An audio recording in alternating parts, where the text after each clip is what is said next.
It's the Real Estate Podcast, brought to you by ANZ Home Loans for financial well-beings. Hey, welcome back to the Real Estate Breakfast, another episode of looking back over what has been an incredible busy 2025 year. It is a Sunday, December the 28th, and not a lot left in the year. And this year we highlighted just how many of these empty homes are just sitting empty across the country. In fact, over 1 million homes gathering dust when people could be living in them. At least at this time of the year, holiday homes have got people in them, people are enjoying the space, and Christmas is often a time when we are away from home, when we consider living somewhere else. Coming up next, we are back to our summer series of real estate. The Real Estate Podcast wishes you and your family a fantastic Christmas break and a happy new year ahead. You're listening to the Summer Series on the Real Estate Podcast. Long-term residents often underestimate future risks based on past experience.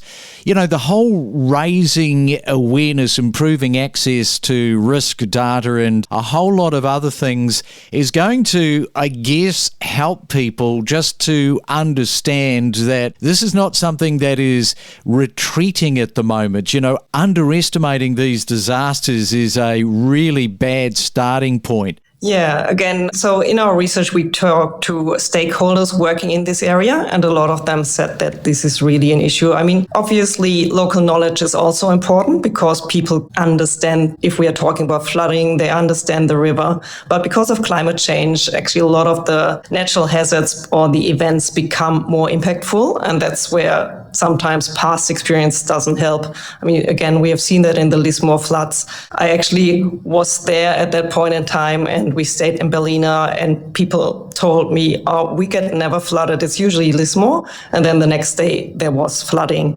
So this really shows where we have this experience, but it doesn't count anymore. And that's why we need good data, updated data assumptions, and also the same assumptions. So that's sometimes the issue with flooding studies, that different assumptions, for example, in relation to warming or something, are taken, and then that obviously gives different results. So for one thing, we need good data, the same assumptions, and then really this making them public so that people can actually have a look and understand what their risk is and then prepare for it or decide if they still want to live there. I just want to come back, Annette, to these words, which I think are very frustrating for people when they hear it, and that is a 1 in 100 year flood event. We've talked about that on the podcast before.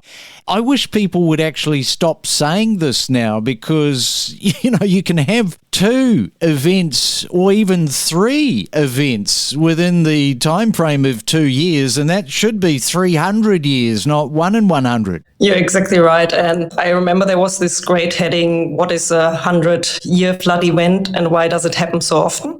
Yeah, we need to change the language here. And again, I think in this sector, there's awareness of that we need to change the language. It's probably just a bit slow. And probably the reason why we're still using that is that it's kind of easier to understand than a lot of the other technical terms. It's just that for some of those floods, we don't know anymore if it's a 100-year event. It's probably more likely to be every 50 years, or as you say, even every second year now. So yes, we definitely need to change the language around that. You've decided to hold off until the end of the year. You say that by that time, the interest rate would have taken effect, 2 or 3 or 4, with a bit of luck, and your job market space might have improved. And you say that you're going to keep listening in the meantime, and thank you for those kind words as well in your email.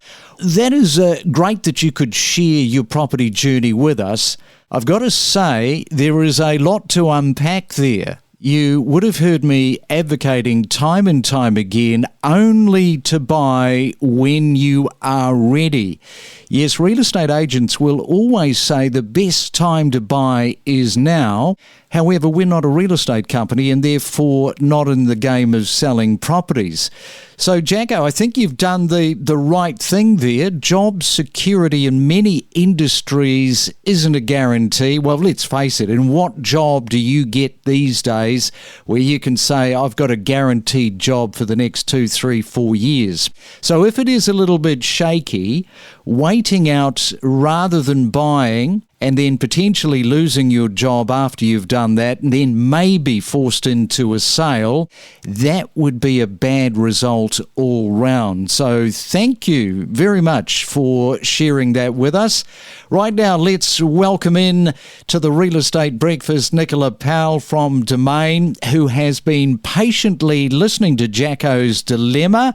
And what about that, Nicola, from Jacko? He won't be alone, of course. It highlights the cost of living linked with job security playing major factors for not only Jacko, but a lot of first home buyers. It is definitely a financial challenging time, I think, for anybody looking to get into the property market. And, first of all, congratulations to Jacko that he was, is at that point where he is really planning to make that move. And we know it's such a financial hurdle, and to get to that point of looking for a home and buying and potentially buying it is such a great milestone, I think. And I agree that I do think that it's about timing the purchase when it's right for your own personal circumstances.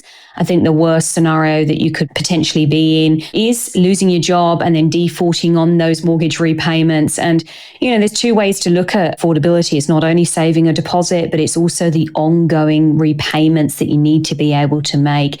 And look, we are expecting rate cuts and more rate cuts this year. But overall, he said he was purchasing in Canberra. Canberra is a buyer's market at the moment, and there is lots of supply. Overall choice is 55% higher than the 5-year average in the ACT. So choice is there. And those conditions are probably going to be largely stagnant. We're not expecting prices to rise significantly in Canberra. So I would always lay every decision needs to be the primary guidance is what is right for you.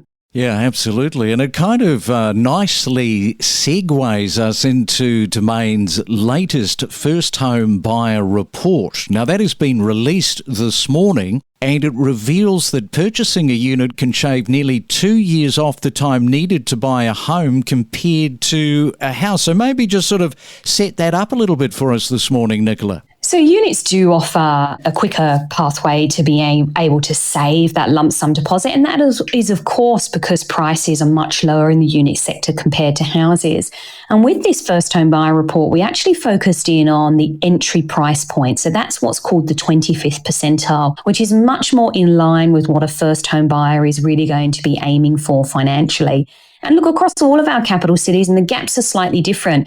Purchasing units does supercharge your time to market. Saving that lump sum deposit is the first financial hurdle that a first home buyer needs to get to. And we base this on 20% deposit. You can go lower than that. Then you need to pay things like lender's mortgage insurance. But, as you said, it's almost 2 years shaved off the time it takes to save when you opt for a unit. And in Sydney, it's almost 2.5 years. In some of our other capitals, in Melbourne, 1 year, 8 months, Brisbane, 1 year, 4 months.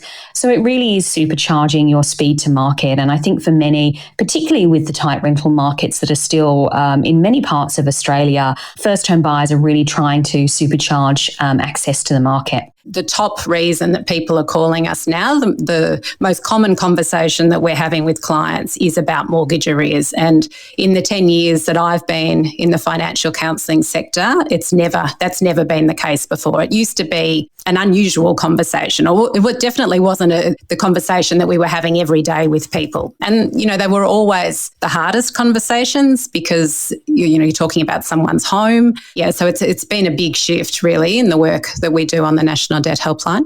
Yeah, I think that you guys mentioned that before 2022, the top reason for the calls were credit card debt and energy bills. So that kind of signals exactly how much of a change there's been. And with this PropTrack piece, new analysis of over 52,000 Australian households, they are facing severe financial strain. households spending more than they earn. They are cutting back on these essentials. They're dipping into their savings or taking on more debt to service it. I just wonder how much of a health risk we're actually sort of talking about here with the people that you're talking to, because it's got that flow-on effect. How can it not? No, as you say, how can it not? I mean, that's very common with the people that we speak to, that, they talk to us about how their doctor has told them they need a certain medicine or procedures done, but they're putting it off because they just can't afford it. Not being able to afford dental care is really, really common. It's also the case that we know that if you're in financial stress, that affects everything in your life, including your mental and physical health and your relationship. So it's not just, I can't afford to pay the bills. It's just, that's deeply stressful and harmful to an individual, that kind of financial stress. Make sure that you're talking to your lender. Your lender does not want to see you go into a mortgage sale. That is the last thing that your bank wants to do. But some people, Claire, are actually very nervous, aren't they, about talking to their bank? So they kind of just leave it when they should be talking to them. Yes, that's true. That's very true. And we see that a lot. I think, people that we speak to are often, they may have spoken to their bank and they're really grateful that the bank has given them, say 3-month reprieve on paying or reduce their payments for 3 months. But people don't realise that the credit legislation that we have in Australia gives people the right to ask for their contract to be varied if their circumstances have changed. And it's worded so that the customer can ask their lender for whatever variation they need on their contract so that they can meet their obligations. And the lender has to consider that request. If they don't agree with it, they have to say why. Because this is a right that people have. If they can't reach agreement with their lender, they can make a complaint with the Australian Financial Complaints Authority. So people have more rights and more options than they often know about when they call us. Don't navigate the real estate market alone. Let us help guide you in the world of real estate every day. Make better informed decisions with the latest news and insights. Domain reported that in the December quarter, the median dwelling values across capital cities have actually hit 1.01 million, more than doubling. Yes, doubling since 2012. Well, right now, let's go to Perth and catch up with Matthew Hughes, the Managing Director from Capital Property Advisory. Good morning to you, Matthew. A little bit of good news in your corner. You were voted on to PIPA, so congratulations. Well done. Thanks, Craig. Yeah, it's a very exciting opportunity for me to join the board of PIPA, which is the Property Investment Professionals of Australia, for anyone who's unaware of them, and join some of the top practitioners in the industry and help them advocate for higher standards in the industry, support investor education, and get people access to qualified independent advice. So I'm actually in Brisbane right now, having just completed my first board meeting yesterday, and it was a very productive day, and I'm looking forward to what we can achieve this year together. How big is the organisation, just for those listening this morning? There's hundreds of members across the country, and it's one of the longest standing organisations in the country as well. And all the members adhere to a strict code of conduct. And it's not, I'm also a member of REBA, which is the Real Estate Buyers Agency Association of Australia. That's specifically for buyers agents, whereas PIPA extends to other advisors, finance and mortgage brokers, accountants, anyone in that space. You're always getting busier and busier, spreading yourself all over the place. Right, let's get into talking about Perth, because in a recent article it was suggested that Perth is heading towards a housing oversupply, but I think you're sort of challenging that viewpoint a little bit. The article was by Michael Matusik, who's a respected journalist and data analyst. Certainly not trying to pick holes in Michael's work, but just on this particular one, his claim that Perth is moving towards oversupply probably doesn't align with what's actually happening on the ground here. So while there may be more dwelling approvals in the pipeline, the real issue, as we've discussed previously, is the time it takes to deliver those and where the supply is being delivered.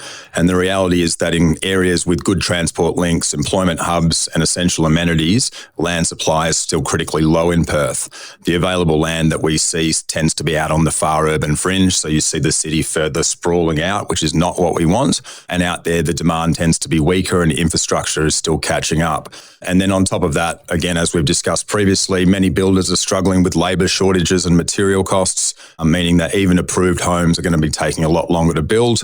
And the idea that Perth is on the verge of oversupply completely ignores those factors. So if anything, I think we're still facing a shortfall of well-located housing, and I think the market remains under significant pressure and will do so for some time. We connect you to the best real estate information across Australia. The Real Estate Podcast.